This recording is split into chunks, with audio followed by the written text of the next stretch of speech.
Political party పెట్టారు. దాదాపు 8-9 కోట్లు ఖర్చు పెట్టారని చెప్పారు. సొంత ఇల్లు కూడా లేదంటున్నారు. చిరంజీవి తమ్ముడిని కాదు, చంద్రబాబు నాయుడు కొడుకుని కాదు, లేకపోతే రాజశేఖర రెడ్డి గారి కొడుకుని కాదు.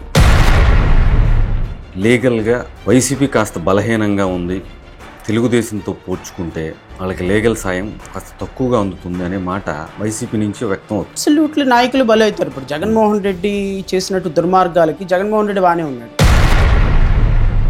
జనంలోంచి మార్పు రాకుండా మీరు చెప్తున్నట్టు జనంలోంచే కదా మార్పు రావాలి. ఆధారాలు లేకుండా అరెస్ట్ చేసి చంద్రబాబు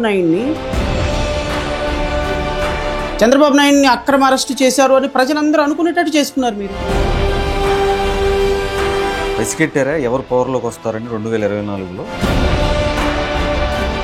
పవన్ కళ్యాణ్ గెలుస్తాడని అయితే మాత్రం నాకు ఊహలేదు. ఎమ్మెల్యేస్కి సంబంధించి ఫోన్ కాల్స్ రికార్డింగ్స్ ఏవైతే ఉన్నాయో ఎక్కువగా ఆరోపణలు వస్తున్నాయి ఎమ్మెల్యేల మీద. దాన్ని సంఖలో పెట్టుకుని తీసుకెళ్ళిన ఎస్పీని అడగండి, లేకపోతే ప్రిన్సిపల్ సెక్రటరీని అడగండి, లేకపోతే 2 కోట్లు తీసుకుని సంతకం పెట్టిన అనితని అడగండి. తెలుగుదేశం ప్రభుత్వం వచ్చిన తర్వాత ఈ 14 నెలల పాలనలో రెడ్ బుక్ రాజ్యాంగం ఒకటి అమలవుతుందనేది వైసీపీ నుంచి ఆందోళన. ఏపీ బ్రాండ్ ఇమేజ్ని చెడగొడుతుంది జగన్మోహన్ రెడ్డి కాదు, ఏపీ బ్రాండ్ ఇమేజ్ని చెడగొడుతుంది నువ్వు, మీ నాన్న, మీ అన్నయ్య పవన్ కళ్యాణ్. రాజధాని కట్టడానికి అనుకూలమైన ప్రదేశం కాదంటారా ఏంటి? 400-500 ఏళ్ల సంవత్సరాల క్రితం అద్భుతంగా డెవలప్ అయిన సిటీ హైదరాబాద్ వర్షానికి నిన్న ఎలా అయిపోయింది?